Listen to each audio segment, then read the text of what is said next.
Good day. So in this session, we are doing glycogen metabolism. So let's get started. One thing I want us to understand is the key important aspect of this session. So the first thing you must appreciate is understanding glycogen itself. So what is glycogen? So when you're talking about glycogen, it is just the major storage form of carbohydrates in animals and also in humans. This glycogen, it is a highly branched polysaccharide which is made up of thousands of glucose molecules, and these glucose molecules are linked by what is known as alpha 1,4 glycosidic bond and also the alpha 1,6 glycosidic bonds. So as we have said, the glycogen has a branch which is alpha 1,6 glycosidic bonds. It is due to this branch structure that glucose is able to be stored compactly, and then it is released rapidly when the body needs some form of energy. So that's one of the important things we must appreciate here. And the other thing is that this glycogen is mainly stored in the liver and also in the muscles. But we might find that some small amount of glycogen is also stored in the brain, in the heart, in the kidneys, and also in the adipose tissues. But there are also some amounts of glycogen which are stored in the red blood cells, also known as the erythrocytes. Now, when you're trying to compare the amount of glycogen which is stored in the liver and that which is stored in the muscles, we'll be able to discover that the glycogen which is stored in the muscles is 3 to 4 times to that which is stored in the liver. So muscles are able to store large amount of glycogen as compared to the liver. And one of the reasons why muscles are able to store a greater amount of glycogen, it is because these muscles have a greater mass. So it is due to this greater mass that we discover that the muscles are able to store much glycogen as compared to that in the liver. Okay, so that is one important thing we must appreciate here. And the other thing I want us to understand is that the glycogen which is stored in the muscles, it is there to provide glucose. Okay, it is readily available source of glucose for the process of glycolysis. So glycolysis is just the breaking down of glucose, and this process happens when the muscles are involved in contraction. So when there's muscle contraction, there is need for glucose to be broken down by this process known as glycolysis, which is just the breaking down of glycogen. Okay, glycolysis, the breaking down of glycogen. So that is one thing we must appreciate there. And the other thing is about the glycogen which is stored in the liver. So this glycogen which is stored in the liver, for this one, its function is just to store and export the glucose. And when this glucose is exported, it is able to maintain the blood sugar level, or should I say the blood glucose. And this is during the times when someone is fasting or when they haven't eaten for quite a period of time. So that is what we need to appreciate. Now, according to some studies which were carried out, it was discovered that the glycogen molecule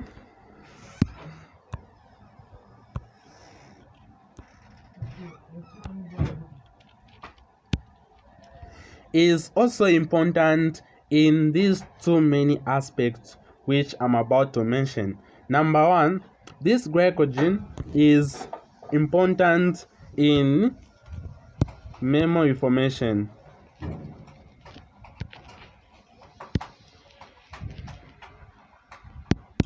So for children to develop a proper memory, there is need for this glycogen. Other than that, this glycogen is also important in learning. So in as much as it is able to be utilized in memory formation, it is also important in the learning process. Okay, so now let's look at the site where this glycogen is found. So the glycogen is found, or it is present in the cytosol, and it is stored in form of the granules.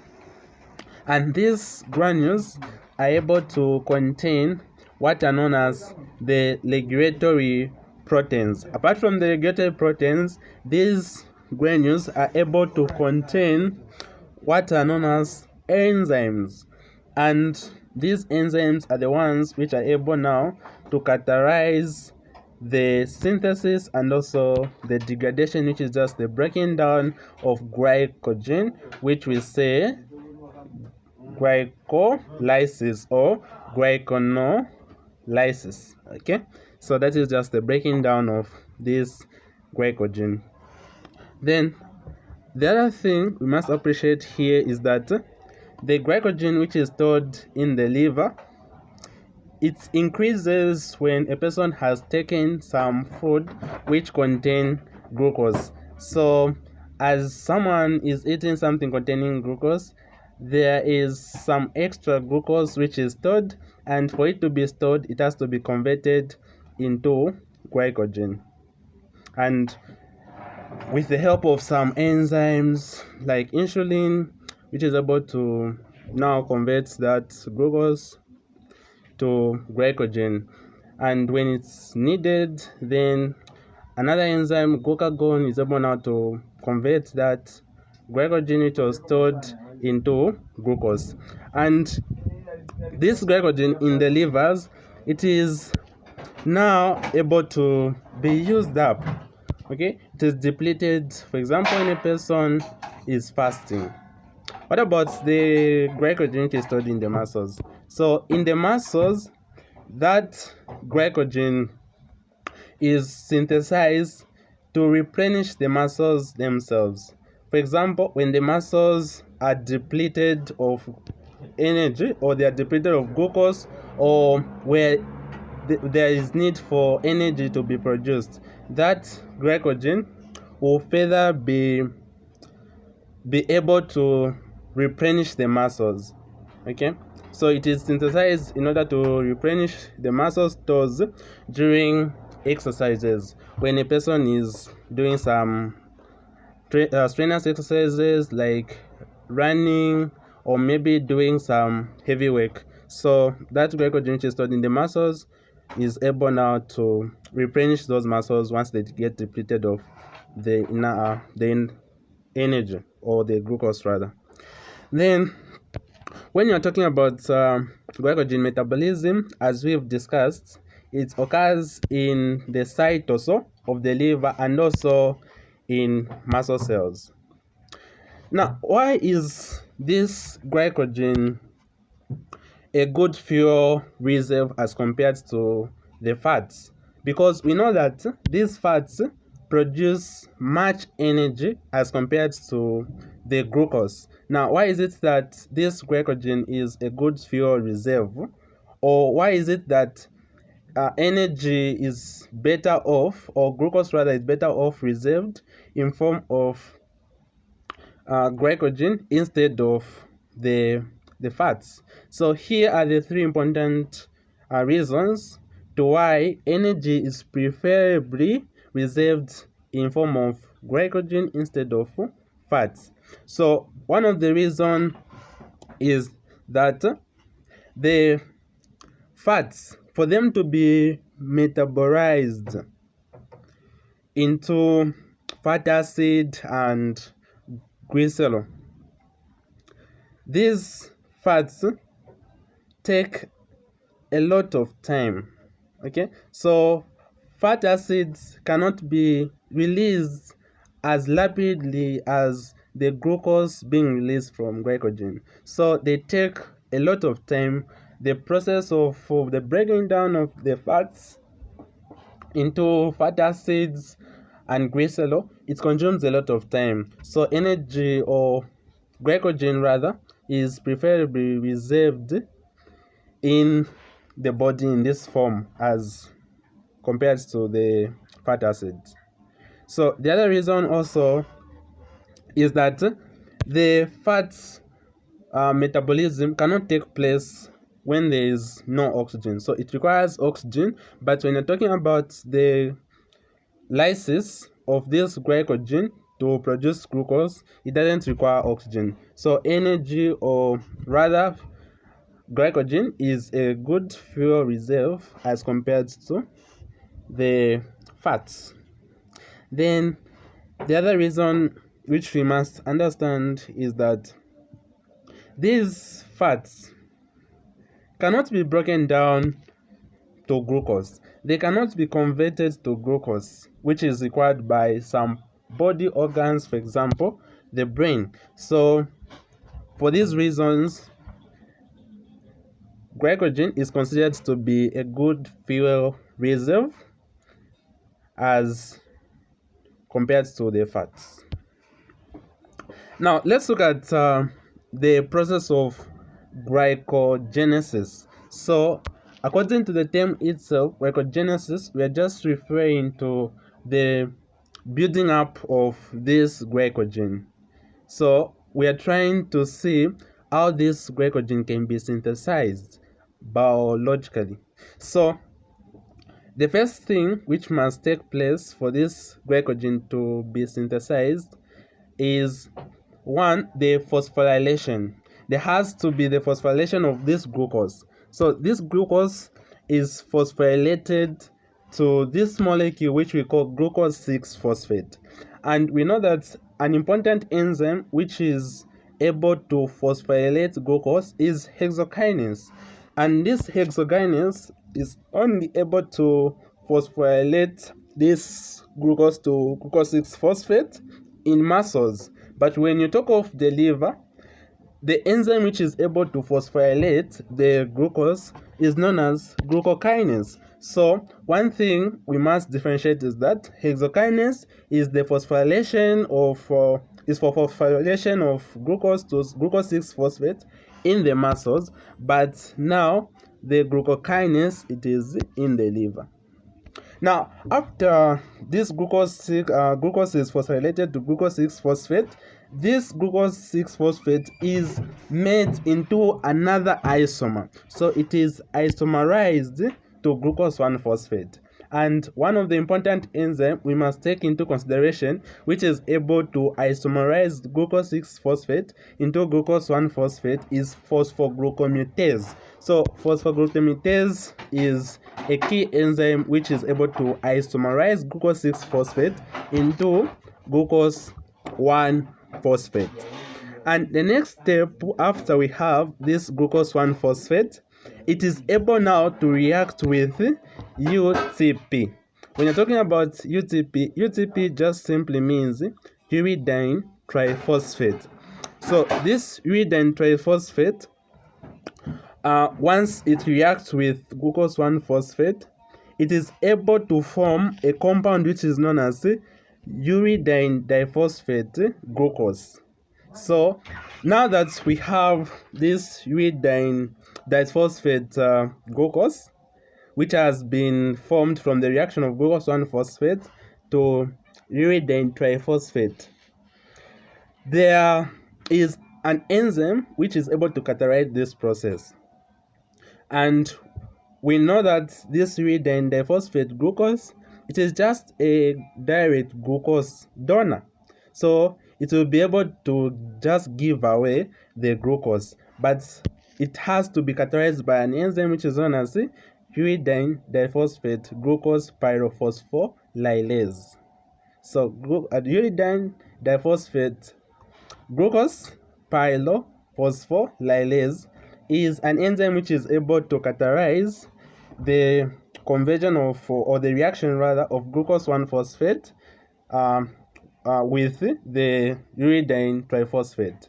So it's able to catalyze this reaction between glucose 1-phosphate and uridine triphosphate for it to form the uridine diphosphate glucose. Now, there's also an important enzyme which is called glycogenin. So glycogenin, it is just an enzyme which acts as a glucose primer. It is there to add some glucose molecules. So it is just a pre-existing glucose molecule. And it is important for the process of glycogenesis to be initiated. So let's look at the actual pathway. So this is now the actual pathway which we are describing. The first process, it is for this glucose to be converted, for it to be phosphorylated to glucose 6-phosphate. And we said the important enzyme which does that is hexokinase. And hexokinase, it is in the liver. Then glucokinase, it is the phosphorylation of glucose to glucose 6-phosphate by hexokinase, it's in the muscles. Then glucokinase, it is in the liver. Okay. Then after the glucose has been phosphorylated to glucose 6-phosphate, there is need for it to be isomerized, for it to form another isomer. So there just needs to be that change in some configuration for another isomer, which is glucose 1-phosphate, for it to be formed. And this glucose 6-phosphate is catalyzed by an important enzyme which we said phosphoglucomutase. So this is the enzyme which is able to catalyze the isomerization of glucose 6-phosphate to glucose 1-phosphate. Now we said that this glucose 1-phosphate is able now to react with uridine triphosphate. And for it to react with uridine triphosphate to form uridine diphosphate glucose, it is catalyzed by an enzyme which is known as uridine diphosphate glucose pyrophosphorylase. Then, after we have this uridine diphosphate glucose, there has to be a certain enzyme which initiates glycolysis. And we said that this uridine diphosphate glucose, it is a pre-existing glucose molecule. So it acts as a glucose donor. So it is a glucose donor. Then this glycogenin is a pre-existing glucose molecule. So this one, the uridine diphosphate glucose, it's a glucose donor, meaning that it will be able to give away the glucose just by itself. But for it to give away the glucose, there has to be another enzyme which is important, which is glycogenin. So glycogenin has to be important for it to initiate the process of glycogenesis. And this glycogenin, we've said that it acts as a glucose primer. So it's able now to add glucose molecules. Okay, and this process is known as autoglycosylation. So it is just the addition of glucose molecules by itself. Like it's able to add the glucose molecules so that it forms a short chain of glucose. So this is the pathway for glycogenesis. All right, so now let's look at this enzyme, which we said glycogenin. So we said that glycogenin is just there to act as a or to initiate rather the process of glycogenesis. Okay, so and we discussed that this glycogenin is just there to carry out or to catalyze what is known as autoglycosylation. Autoglycosylation, and this is done by transferring the glucose from the uridine diphosphate glucose to itself. So it's just there to be adding glucose to this uridine diphosphate glucose to itself, so that the short chain of glucose can be formed.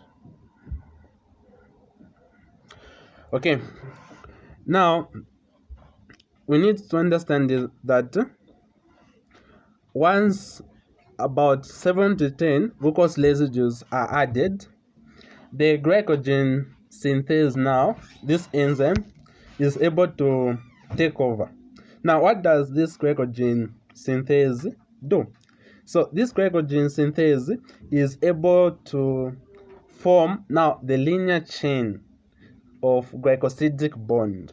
So the linear chain of glycosidic bonds are the alpha 1,4 glycosidic bond, and it is able to form from the carbon, which is carbon number 1 of activated glucose of uridine diphosphate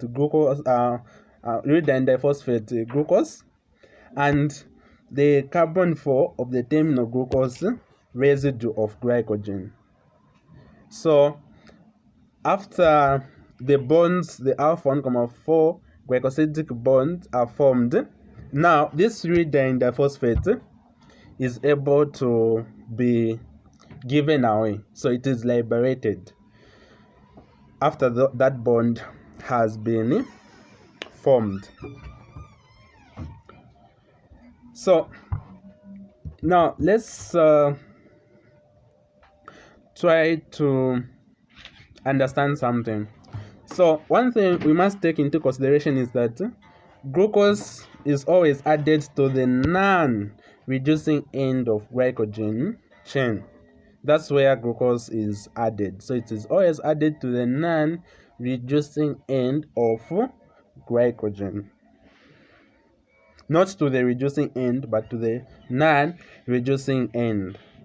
Now, there's another enzyme which is able now to bring about the branching in order to form the alpha 1,6 glycosidic bond.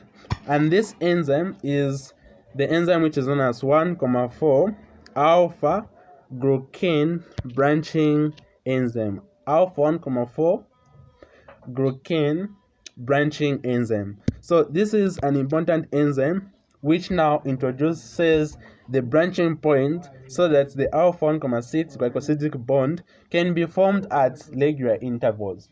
And if we check from some books such as BRS, they even specify that these branching points are formed between 10 to 4. So these glycosidic bonds, which are alpha 1,6 glycosidic bonds, are formed at each and every interval of 10 to 14 glycosidic bond of the linear chain. So that's when these branching points are able to be formed. So one thing you must understand is that this 1,4 alpha glucan branching enzyme is able now to transfer part of the glycogen chain to form the bond alpha 1,6 glycosidic bond. So it just transfers the glycogen chain so that the branching chain on top can be formed.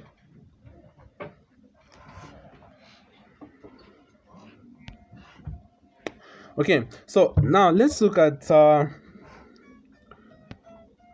how this enzyme we talked about, which is glycogenin, is able to facilitate the process of glycogenesis. So we have this glycogenin, which we are calling a thiloxyl group.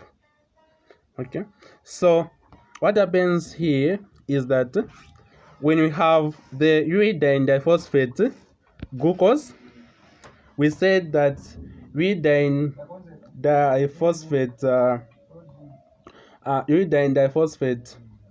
glucose is just a direct glucose donor, so it is able to give away that glucose just by itself. It is an autocatalysis, so it is able to, the glucose is able just to be broken down, and this glucose get attached to the glycogenin, which is an enzyme which is able to initiate the process of glycogenesis. So once that glucose has been attached, or once the glucosyl unit has been attached to the glycogenin, another molecule of glucose is given away from the uridine diphosphate glucose. It is just given away. It's just a direct donor. So it is just able to give away the glucose, and again it is attached to this non-reducing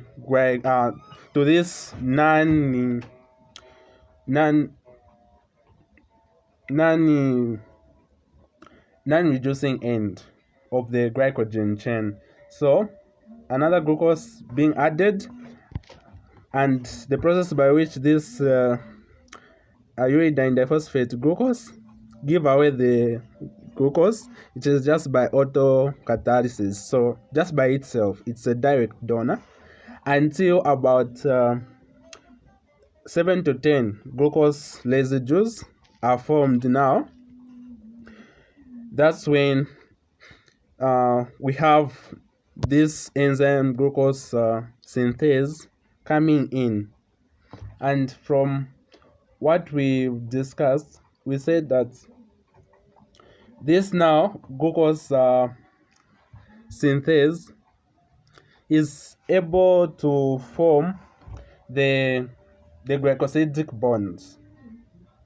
Okay, so glucose synthase comes in, form the glycosidic bonds, but these glycosidic bonds are just the linear ones, which are alpha 1,4 glycosidic bonds.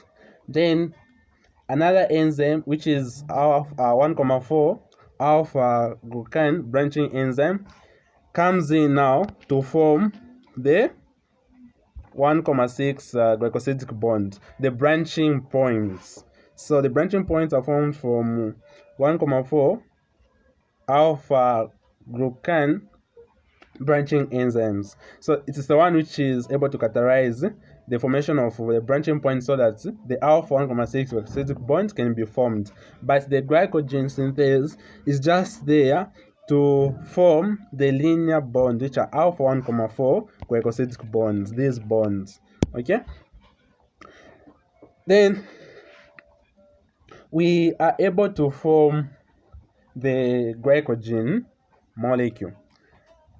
So from what we've discussed, for this glycogen to be mature,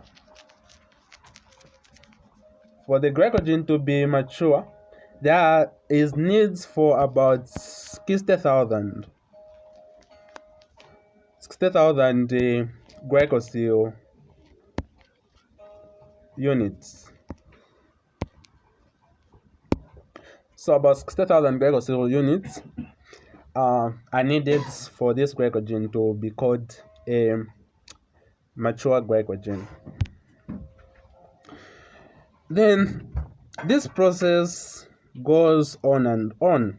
So the branching points are able now to grow, and further there is some addition of the alpha 1,4 glycosyl units, and just the branching goes on just like that. Okay, so that is one thing we must take note. Okay, so the glycogen has branches located on average about 10 to 14 glycosyl residue apart. So 10 to 14 glycosyl residue apart, there has to be a branch point, which is alpha 1,6 glycosidic bond. And this results in a highly branched tree-like structure, which is the glycogen. And one thing we must also appreciate is that this glycogen is highly soluble. Okay, so it is very important for us to understand that. Then the branching will increase, and the number of non-reducing ends to which the new glycosyl units can be added, also from which these residues can be removed. So there is that increase. So the branching increases. As the branching increases, the number of non-reducing ends, as we said, the glucose is added to the non-reducing end. So the number of non-reducing ends will be increasing, and new glycosyl residues will be added. Okay, and others will be removed so that they're able to form the branches. So thereby now, when the branching increases, there is increase in the rate at which glucose synthesis is occurring. You see, the branching is increasing, so the glycogen is now being formed at a fast rate. And as a result, since the glycogen branching points are increasing, there is increase now in the size of a molecule. So that is what is happening. Now let's look at the opposite of glycogenesis, which is now the glycogenolysis. So lysis simply means the breaking down. So now, how is this glycogen degraded? Okay, so we're going to look at glycogen degradation, which is just the breaking down of this glycogen. So it also takes place in the cytosol part of the cell, but it can also take place in some parts of the cell which are known as the lysosomes. Okay, so this is also another organ where this glycogenolysis can take place. So glycogenolysis, we said, it is a separate pathway. It is separate altogether. So it's a separate pathway, and is not really the reversal of glycogenesis. It is not really the reverse, but this one is the breaking down. So it is just being broken down. So you might think it's in a way whereby the opposite will occur, but not really the opposite. Maybe to understand, for the sake of understanding, we say glycogenesis, the synthesis, then glycogenolysis, the breaking down, but it is not really the opposite, but it is just a separate pathway, and we need to understand the enzymes which are involved, and also some important molecules which are formed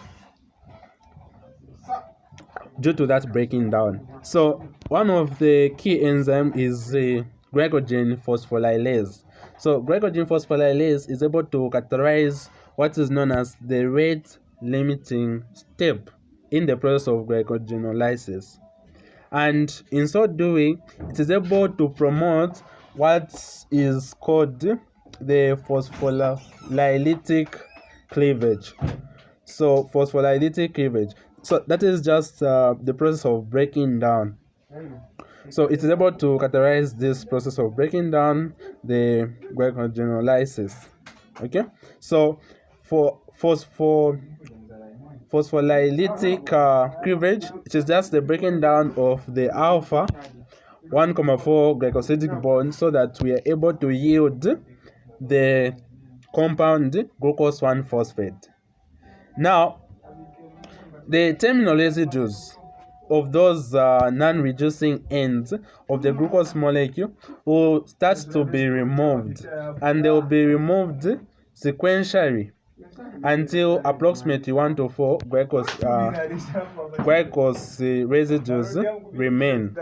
Okay, and they are removed on each side, like on each side of the alpha 1,6 branch point. So that is what is now occurring there. So there is just that terminal glucose, which will now start to be broken down.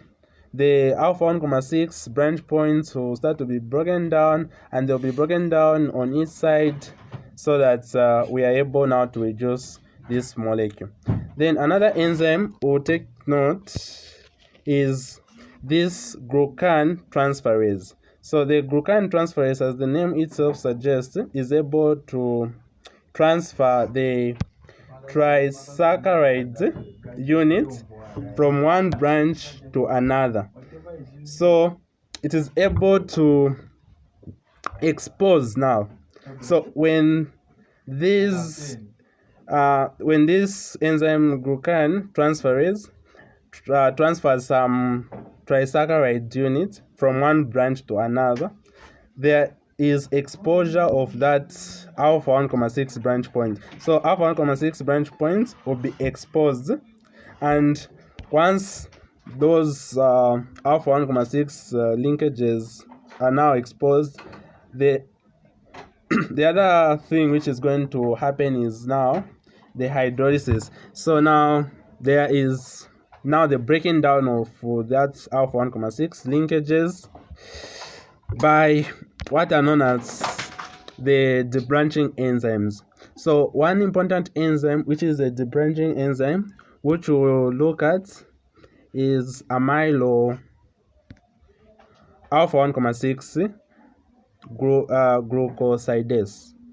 So amylo alpha 1,6 glucosidase is a debranching enzyme, but with the branching enzyme, we talked about the other enzyme. So glucagon transferase, when it transfers this trisaccharide unit from one branch to another, it exposes the alpha 1,6 branching points. Then after those alpha 1,6 branching points are exposed, the bonds which are alpha 1,6 glycosidic bond will be exposed also. Then there is hydrolysis. After hydrolysis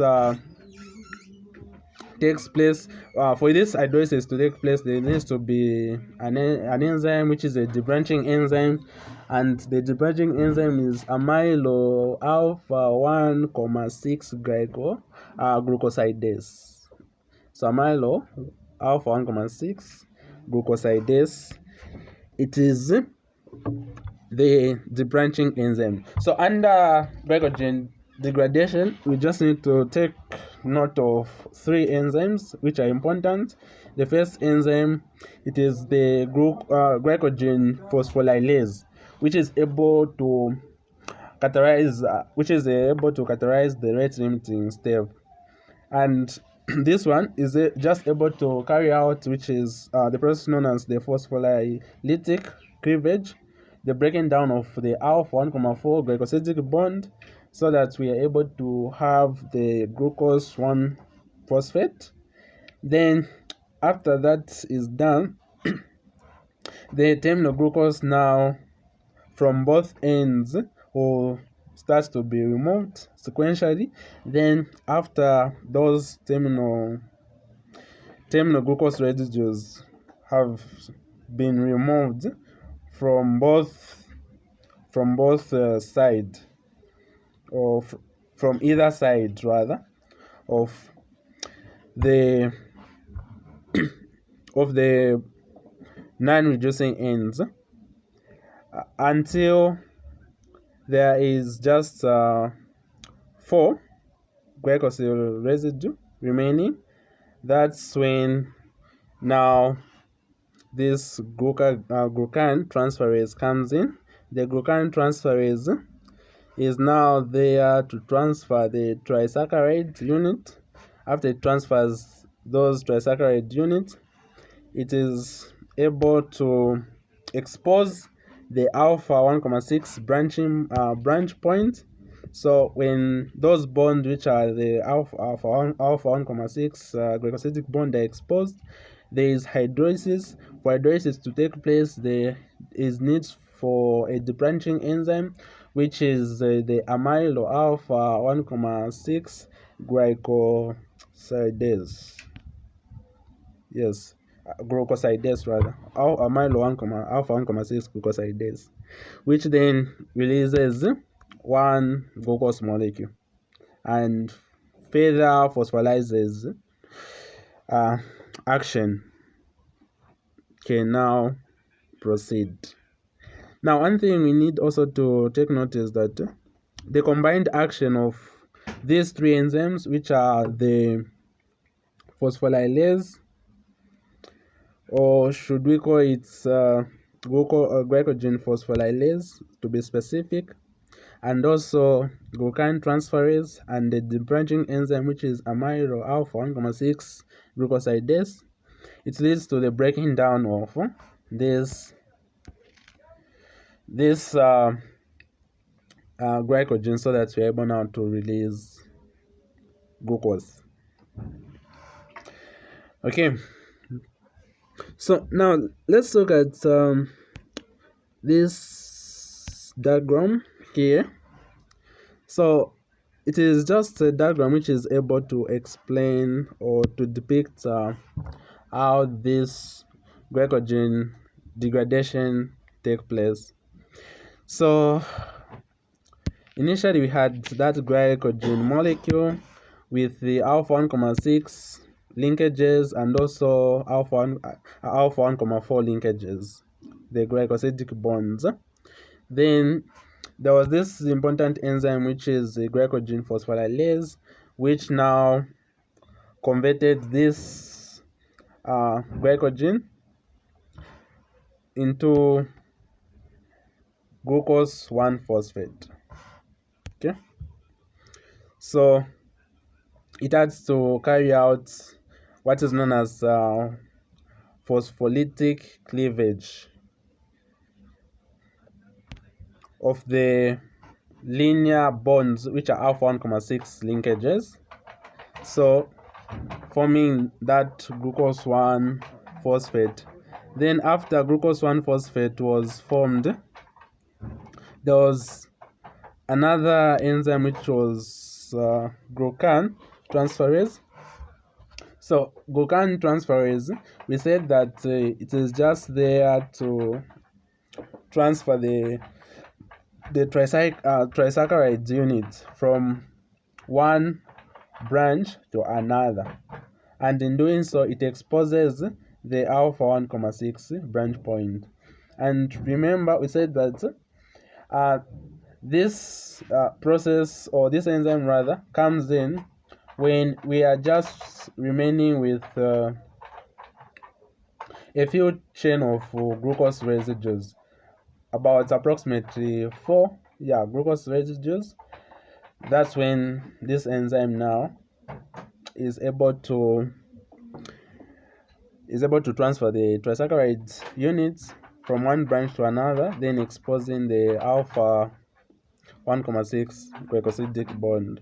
Then after that, after the alpha 1,6 glycosidic bonds are exposed, this enzyme glucan transferase now comes in. This enzyme is there to carry out the hydrolysis. So with hydrolysis, this glucan transferase, this glucan transferase, after it exposes the alpha 1,6 glycosidic bond, then there is a debranching enzyme. The debranching enzyme, which is the amylo alpha 1,6 glucosidase, it breaks down those alpha 1,6 glycosidic bond. Then we are able to form now the glucose. So that is just a simple diagram trying to explain what is happening for better understanding. Okay, so as we have said, the glucose 6 phosphate can be formed from the glucose 1 phosphate by the action of this enzyme we looked at, which is phosphoglucosamidase. And in the liver and kidney, but not in the muscles, this glucose 6 phosphatase is able to hydrolyze the glucose 6 phosphate to glucose that is exported, leading to increased blood glucose concentration. So when you're talking about the liver, the glucose 6 phosphatase, it is just an enzyme which is able to carry out the direct hydrolysis of the glucose 6 phosphate to glucose.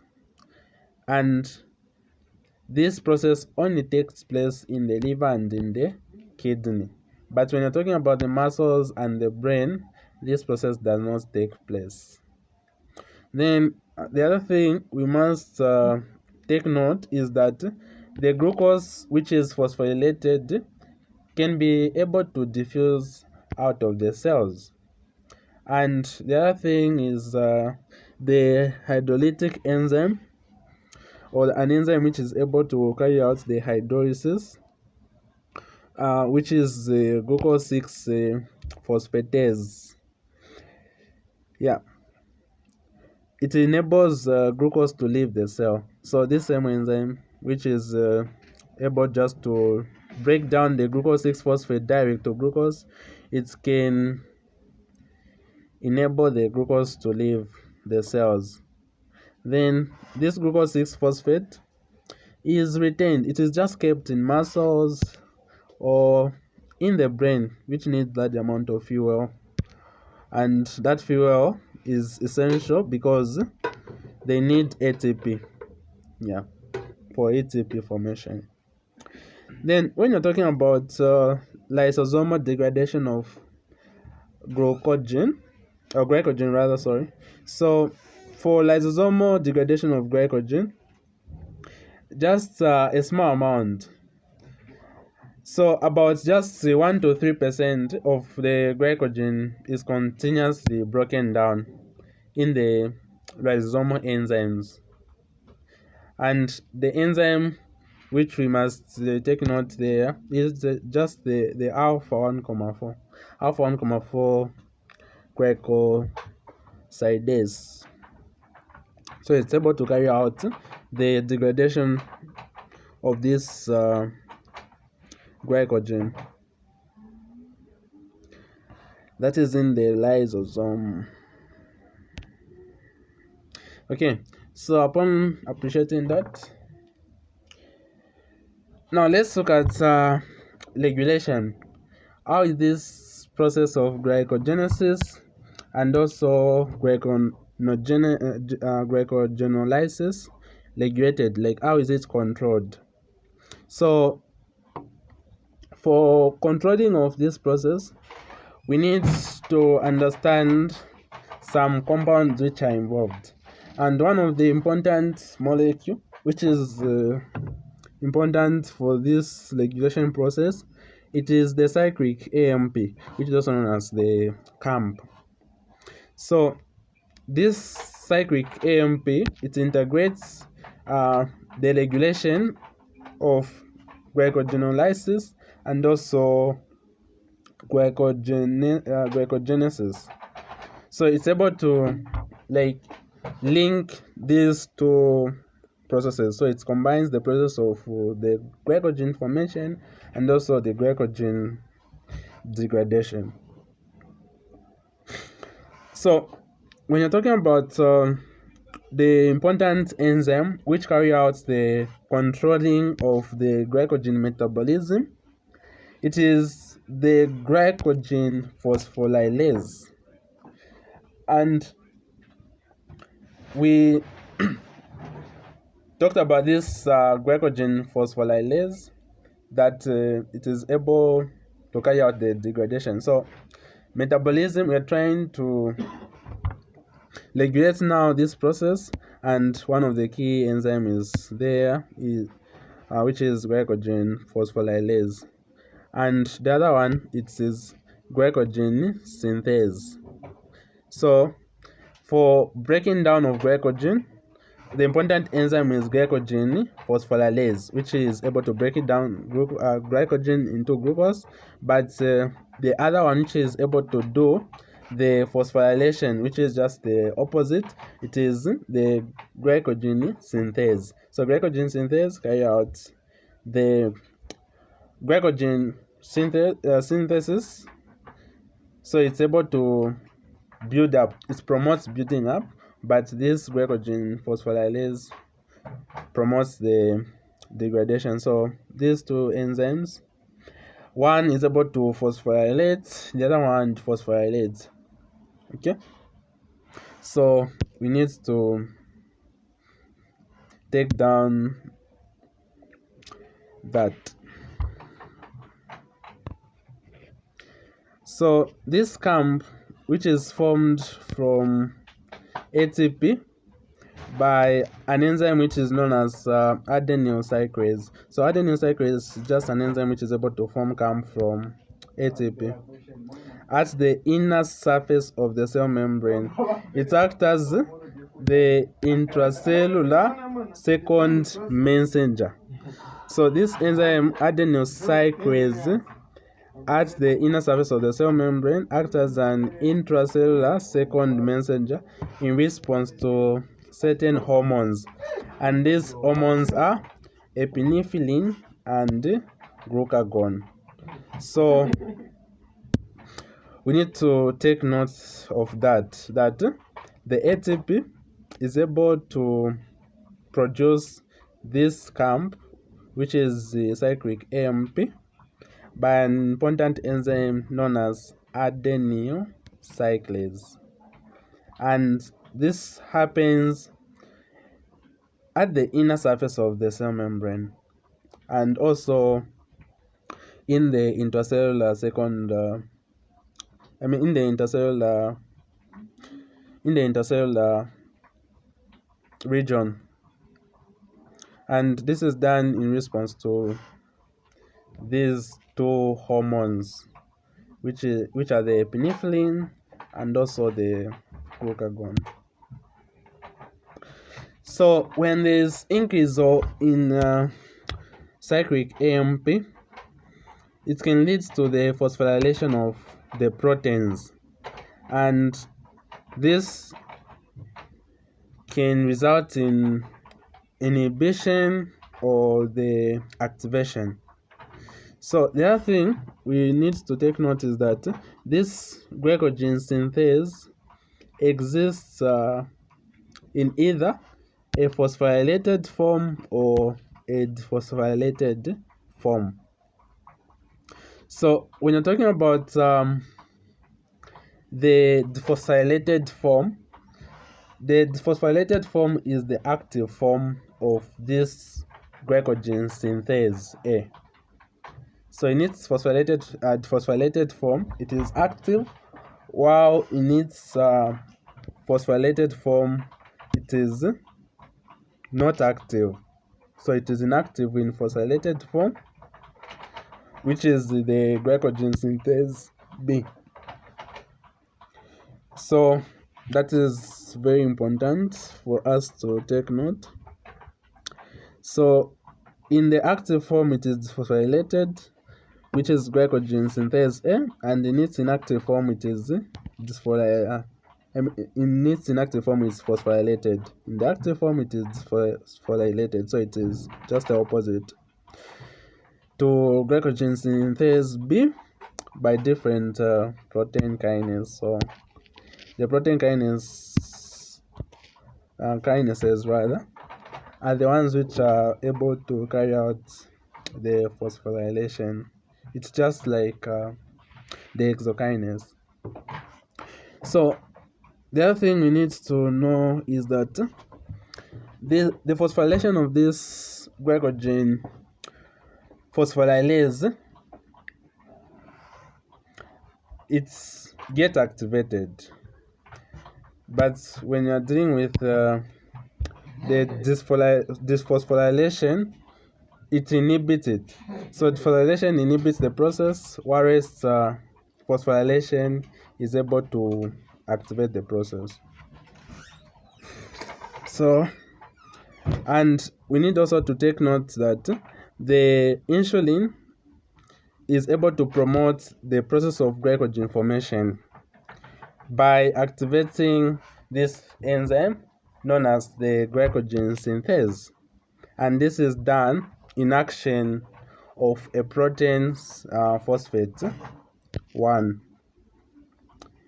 Now, in opposite, when there is glycogen phosphorylase, so this glycogen phosphorylase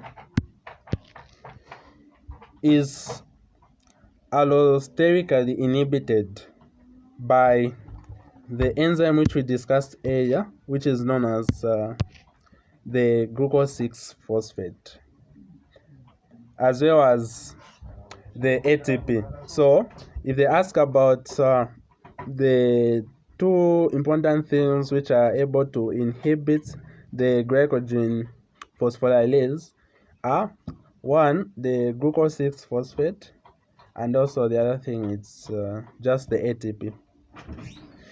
And we know that ATP is just an energy signal of the cell. So we have the diagram there, which is just explaining the same process. So we have the two enzymes there, which are, the hormones rather, the two hormones which are glucagon and also the epinephrine.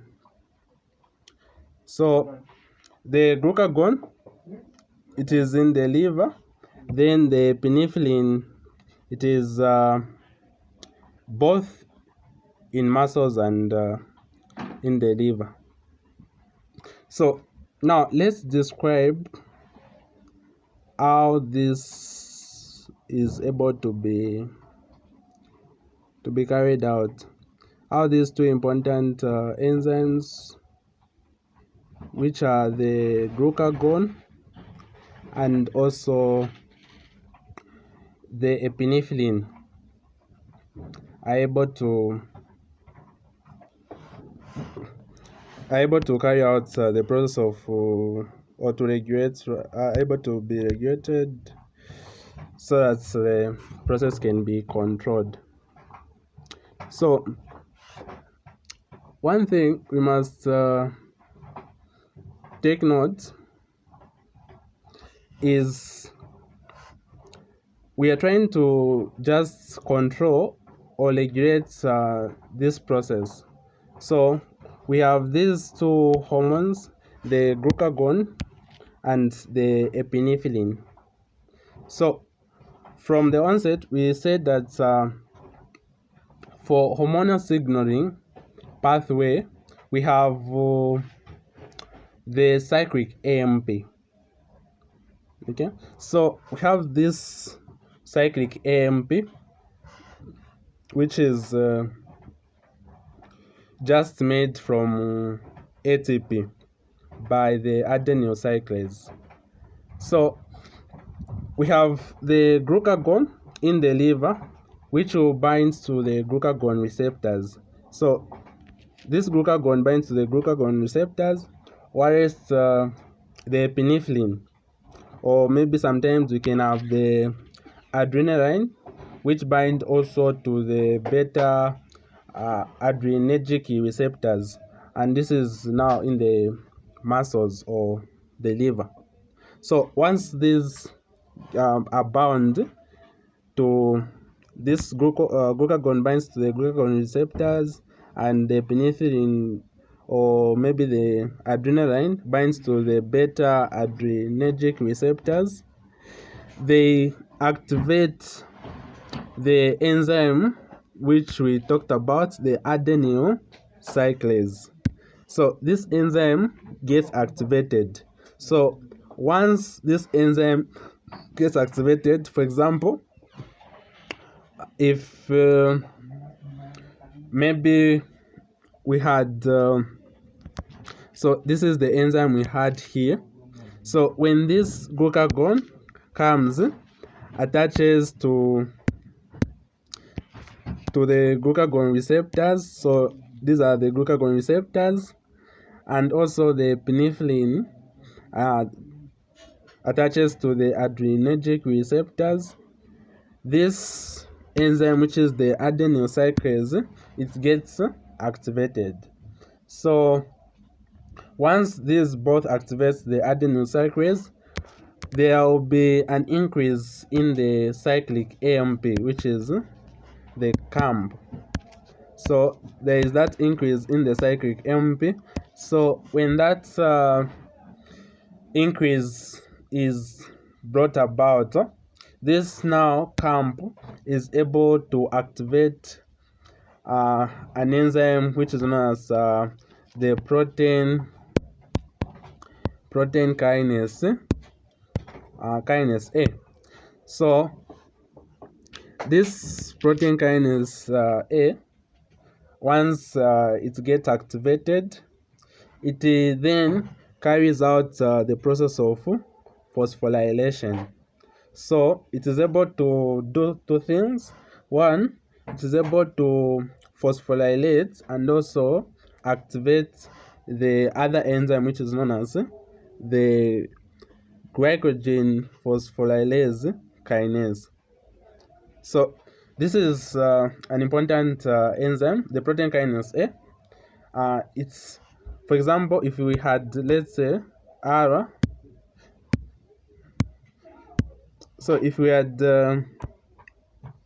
let's say, R2C2. So we are taking an assumption that we have an increase in, or an elevation rather, in cyclic AMP. Then this protein, which is the protein kinase A enzyme, has been activated. So if we had R2C2, it is going to be broken down. So it is going to form 2R plus 2C. Okay, so it's going to form these two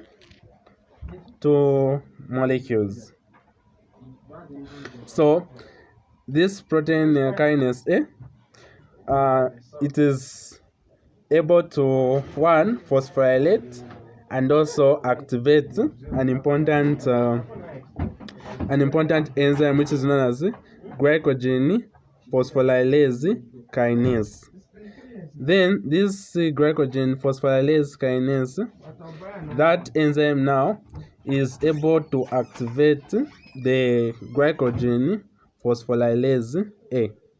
And now that glycogen phosphorylase A, it is able now to break down the glycogen. So basically that is what this diagram is trying to depict. So just for us to run through it so that we just understand it better. So we said that C, or cyclic AMP rather, it is produced from ATP, and the enzyme which was producing it, it is adenyl cyclase.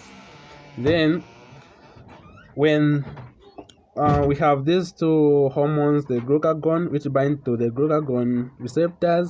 Then we have also the epinephrine, which binds to the adrenergic receptors.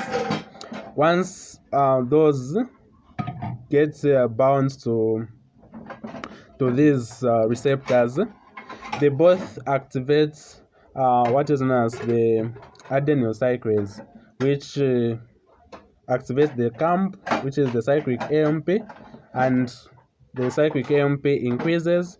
Once there is an increase in cyclic AMP, it activates a protein kinase A.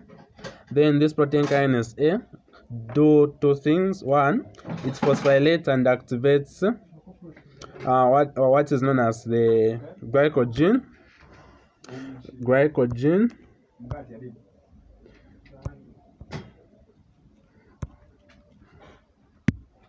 glycogen phosphorylase kinase.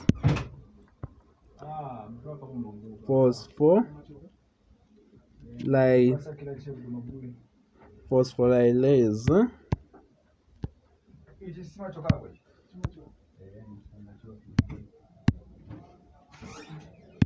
Okay, let me just write this. Glycogen phosphorylase kinase. So this is the enzyme which gets activated by an enzyme which we said protein kinase A. Then this glycogen phosphorylase kinase it activates another enzyme. So it activates what is known as the glycogen.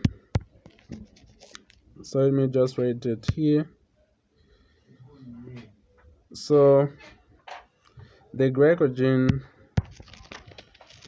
phosphorylase kinase activates what is known as the glycogen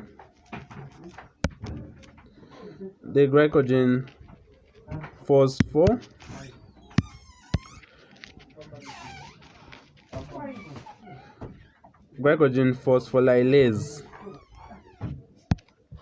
Okay, so we are saying the glycogen phosphorylase kinase activates the glycogen phosphorylase, and this is the one which breaks down the glycogen.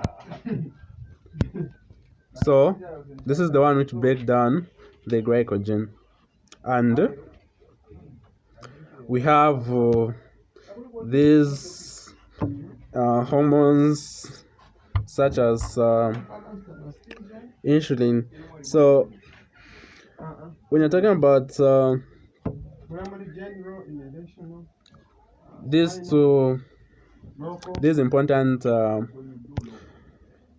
enzymes, we must differentiate them. Glycogen phosphorylase kinase activates glycogen phosphorylase so that it breaks down that glucose. Okay, so that is very important for us to appreciate. Okay, so this is just the same diagram which is trying to show the same thing. So we had the glucose which is bound to the group. We have glycogen, which is glucagon rather, which is get bounded to glucagon receptors, and that is in the liver. We have the epinephrine, which gets bound to beta adrenergic receptors, and this is in the muscles and the liver. So when they get bound, they would be able now to activate this adenyl cyclase. Adenyl cyclase is an enzyme which is able to convert or to catalyze the conversion of ATP to cyclic AMP. When that cyclic AMP is made, so it is increased. So there is an increase in this cyclic AMP once it is being produced. So that cyclic AMP increase now is able to activate the protein kinase A. So it activates the protein kinase A. Once it activates the protein kinase A, it becomes, so as we said initially, it is 2. Let's start with R. Okay, R2. Like if you have R2 C2. So it is broken down into 2R plus 2 2C. Okay, so this is what we have after the cyclic AMP activates the protein kinase A. The protein kinase is able to produce this. Okay, so 2R 2C, which is the active form. So in active form of protein kinases, R2C2, it is made in its active form, which is 2R-C2. Then this active form of 2R2C, the active form of protein kinase A, it now carries out what is known as phosphorylation. Okay, so it phosphorylates and activates glycogen phosphorylase kinase. Okay, so it activates the glycogen phosphorylase kinase B, which is in inactive form, converting it into glycogen phosphorylase kinase A. This is the active form. Okay, so once this is activated, it is able now to activate the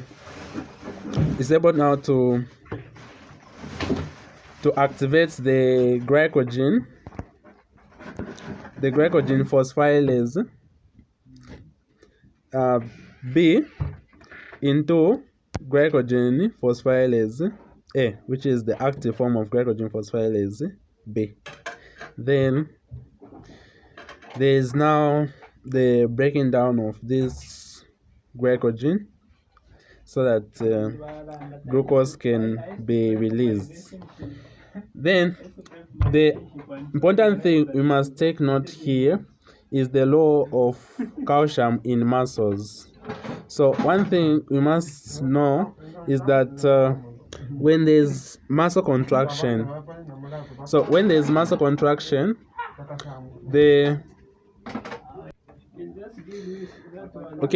we have calcium in muscles. This calcium in muscles is released from the sarcoplasmic reticulum. So when this calcium is released from the sarcoplasmic reticulum, it binds to what is known as the calmodulin. Then after it binds to the calmodulin, it activates this enzyme which is known as the glycogen phosphorylase kinase. And this process can happen without the phosphorylation. Then this now, after it gets activated, after the glycogen phosphorylase is activated, it activates also another enzyme known as the glycogenolylase.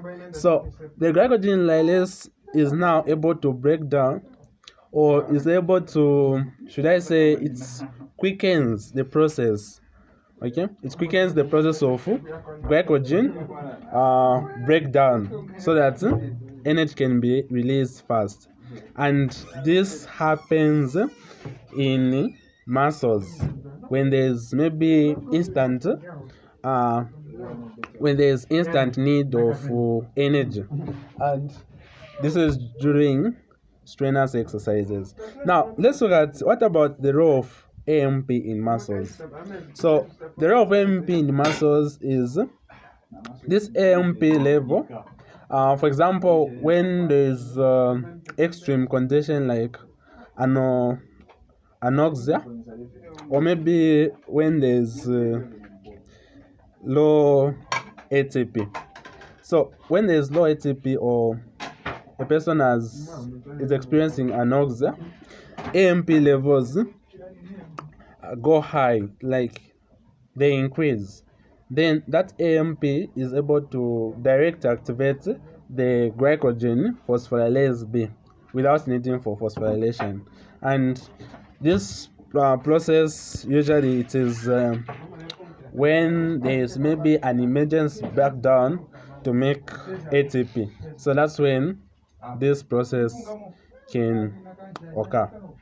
But we must also take note that there are some important hormones like the insulin, which activates the protein phosphatase 1, which turns off the glycogen phosphorylase, and also this insulin is able to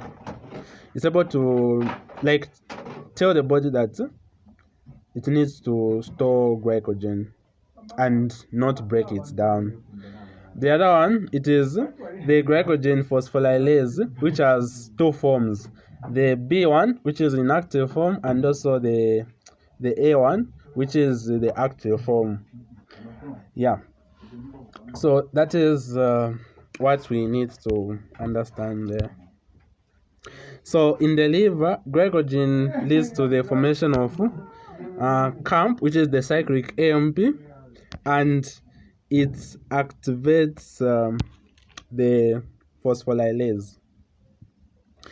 Glucagon leads to the formation of cyclic AMP and also activation of phosphorylase. That is in the liver. But when you're talking about the muscles, in the muscles, since these muscles they lack these receptors, the glucagon receptors and also glucose 6 phosphate, these when you're talking about the muscle glucogenolysis, whereby the glycogen is being broken down, glycogenolysis is just activated by the hormones such as the epinephrine through beta receptors. So in the muscles, since they lack these glucagon receptors, it is this hormone, the epinephrine, which gets activated by attaching itself to beta receptors, which are the adrenergic receptors. And this process can just occur whereby maybe there is a stimulation, maybe during emergence. Then there is that fight or flight situation, or maybe a person has been taking exercise for a long period of time. That's when the glycogenolysis can take place in the muscles.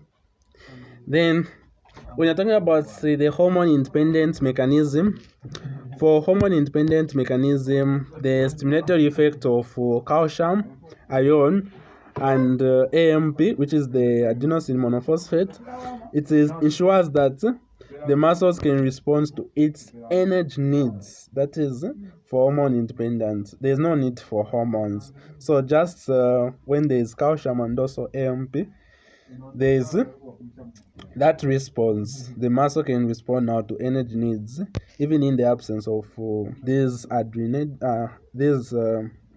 epinephrine and also the glucagon hormones.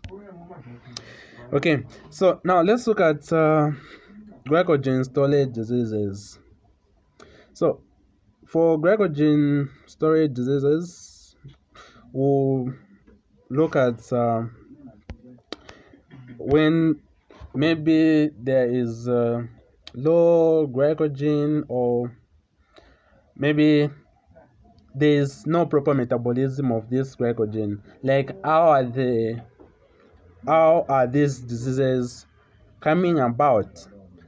So the glycogen metabolic diseases, they are also known as the glycogen storage diseases, and they are just inherited disorders, and these are caused maybe when there is some deficiency of enzymes, or maybe there is the enzymes which are involved in some synthesis and breakdown of glycogen are not properly responding.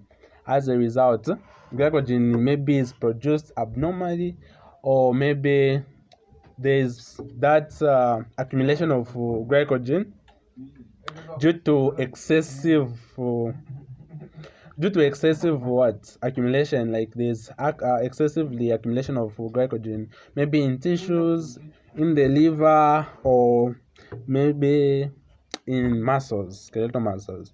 So these diseases arises, like they're able to come about due to those abnormalities. So the first disease we'll talk about is von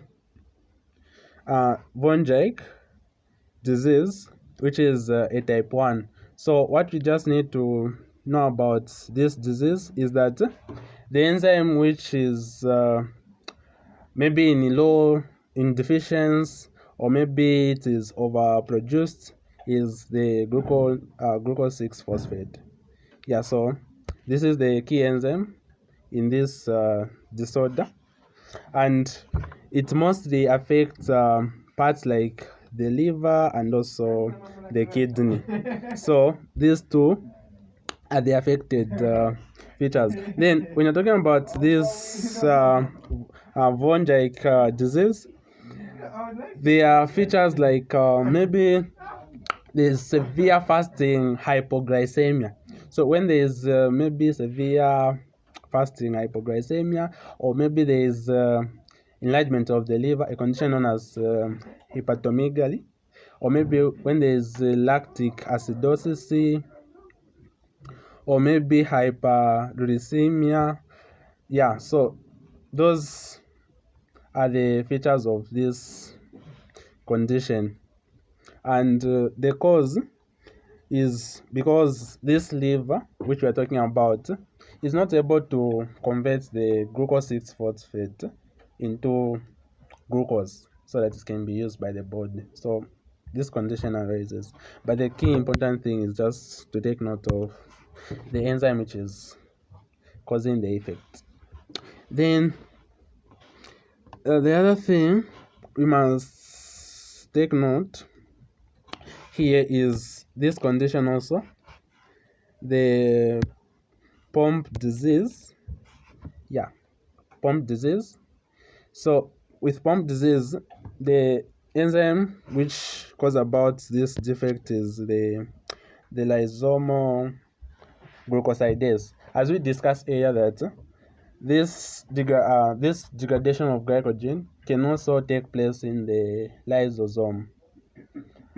Yeah, and it can also take part maybe independently in absence of some enzymes like glucagon, and also some hormones rather, such as the glucagon and also the epinephrine. So this pump disease just it's just a type 2 glycogen storage disease, and we've talked about one important enzyme which get affected, which are the lysosomal glucosidase. And when you're talking about the affected organs, just the heart, the skeletal muscles, the liver, and the features is that the heart becomes big. Yeah, a person experiences cardiomegaly, which is just the enlargement of the heart. Okay, so in this disease, which we are calling pump disease,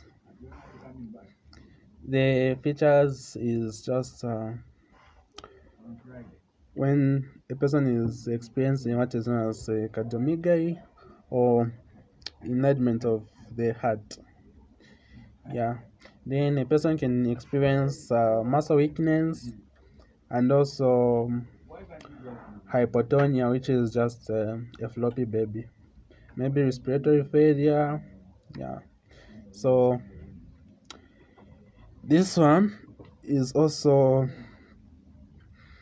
a lysosomal storage disease. Yeah. Then the other disease we look at, it's Cori, which is type 3 disease, Cori. So this one is due to is due to debranching enzyme. Okay, so it is the debranching enzyme. It is just the accumulation and when there's a structure of the liver and the muscles, when there's abnormal glycogen in the body, then it gets accumulated and also it impairs with the function of the tissues. So the core disease, it affects usually the muscles and the liver. Then the enzyme there, it is the debranching enzyme, which is the alpha 1,6 glycosidase. Yeah, and it is the outermost branch of the glycogen, which can be effectively utilized. But the important thing we must take note from this is that only a small fraction of abnormal glycogen is functionally active, as it is accessible store of glycogen. So only a small fraction of this abnormal glycogen is functionally active as an accessible store of glucose. And this one is characterized with the mild hypoglycemia, whereby you have low glucose levels. Then also the enlargement of the liver, also known as the hepatomegaly, and also when there's muscle weakness. And the characteristic, a person experiences abnormal glycogen with the short out branches which accumulates. Okay, yeah. Then we have this disease which is known as the Mercado disease, which is the type 5 glycogen disease. So this one experiences no symptoms but unusual fatigue when a person is getting tired easily, and also when there is muscle cramp during exercise. So with Mercado disease, the features, it's when there's the exercise intolerance and also muscle cramp, then the enzyme which is in deficiency there, it is the muscle glycogen phosphorylase. So it is the muscle glycogen phosphorylase which is in deficiency there. So for this one, there is myoglobinuria, which is maybe after strenuous exercise, and there's no rise in blood lactate during exercises. Yeah. Then the other one we'll talk about is the Haas disease, which is the type 6, which is the type 6 glycogen deficiency or storage disease. So for this one, the enzyme which is affected, it is the same enzyme which is just the liver glycogen phosphorylase. So for Mercado disease, it is the muscle glycogen phosphorylase, but for Haas disease, it is the liver glycogen phosphorylase. But both for the Mercado disease, we said that the affected organ is the skeletal muscle, but for this one, it is the liver. No wonder you're saying the enzyme which brings about this impairment is the liver glycogen phosphorylase, Haas disease. And the feature is whereby there is mild hypoglycemia, there is low glucose levels, and also enlargement of the liver, which is hepatomegaly. There is growth retardation, whereby a person is not growing, and also maybe when there are some, maybe should I say, muscle weakness, academically, yeah, and also elevated liver enzymes, cardiomyopathy, and all that. So this is caused due to the accumulation of glycogen, which leads to liver enlargement, which we've talked about, just the hepatomegaly, and there will always be high levels of lipids in the blood, which is known as hyperlipidemia. Okay, so to remember these diseases, we use a mnemonic which is very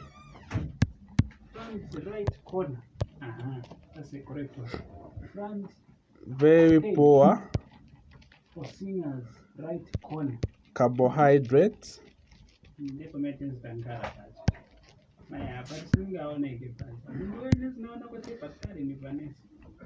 very poor carbohydrates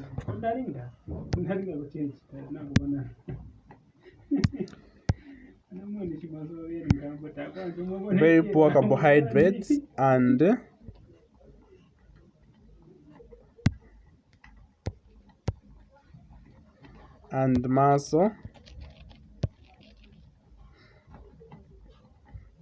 and muscle handling. Very poor carbohydrate and muscle handling. So just a mnemonic to remember these disorders. V for von Dijk, which is type 1. Poor, P for pump disease, which is type 2. Then carbohydrate, C for Cori, type 3. A for Anderson, it's a type 4. I think we didn't look at this, but when you're talking about Anderson, it is also the branching enzyme which gets affected, and the affected organ is the liver. The features are failure to thrive when there is liver cirrhosis, hepatosplenomegaly, whereby there is enlargement of the spleen and also the liver.